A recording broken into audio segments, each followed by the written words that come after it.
Hamid Bellage est un marathonien accompli, mais pas seulement. Il est également le détenteur d'un record qui l'a conduit à devenir ambassadeur de la marque Jeep. Il nous explique comment tout cela est arrivé. C'était un défi pour faire la promotion de mon département, la Charente-Maritime. 17 marathons, 17 jours dans le 17. Donc la personne responsable à l'époque de Jeep ici en Nouvelle-Aquitaine m'a téléphoné et me dit c'est un super projet, est-ce que ça t'intéresse de faire un partenariat pour... Je lui ai dit oui, pourquoi pas. Et donc c'est parti comme ça. C'est parti comme ça, mais c'est surtout le fait de se rapprocher de la marque Jeep qui a permis à Hamid de la voir autrement. Mais moi, la marque Jeep, c'est un rêve de petit garçon. Hein. Moi, je ne voyais pas une Jeep hybride, je ne voyais pas une Jeep électrique, je ne voyais pas Jeep vraiment dans un défi RSE. On ne voit pas, d'ailleurs, même les gens aujourd'hui ne le voient pas. C'est depuis ce partenariat-là, je vois Jeep complètement différente.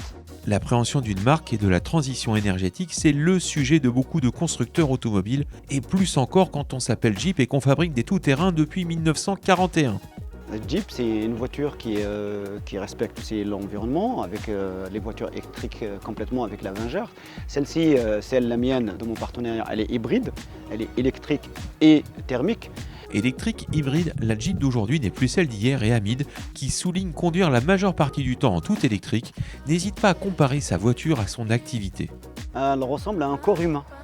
Elle est sur le thermique, elle est sur l'électrique. Et le corps humain, il fonctionne de la même façon. C'est-à-dire quand je commence le sport, je suis sur le glycogène, qui est l'électrique du corps, et après je bascule sur le thermique, qui est la graisse. Donc même au niveau consommation énergétique, ma Jeep ressemble à mon corps. Une relation avec sa Renegade hybride rechargeable qu'Hamid qualifie lui-même de fusionnelle, car sa voiture est aussi un vecteur de communication.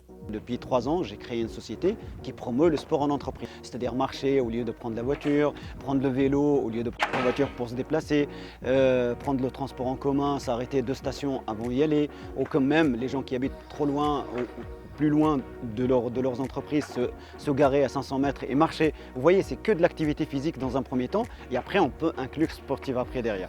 La marche c'est très bien, mais la voiture dans tout ça? Est-ce que la Renegade d'Hamid suscite des interrogations dans son entourage professionnel? Comment ça fonctionne? Est-ce que c'est que du diesel? Vous voyez, les gens, il y a une partie de la population encore qui est sur Jeep diesel, Jeep tout-terrain.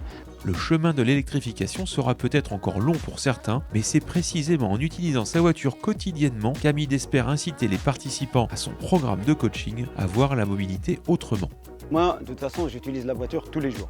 Donc pour me déplacer, pour tous mes déplacements. Que ce soit pour mes entraînements personnels ou que ce soit pour mes coachings en entreprise. Là, par exemple, tout à l'heure, je vais coacher tout un petit groupe du MEDEF 17 et je suis en voiture. La voiture, elle est garée juste au départ et les gens, ils viennent, je suis devant ma voiture. Donc on a vraiment une communication et une occupation de terrain maximale avec la voiture. Un moment privilégié pour Hamid et ses élèves, à qui il pourra souffler les 3 mots qui représentent pour lui la marque Jeep. Liberté, performance, esthétique.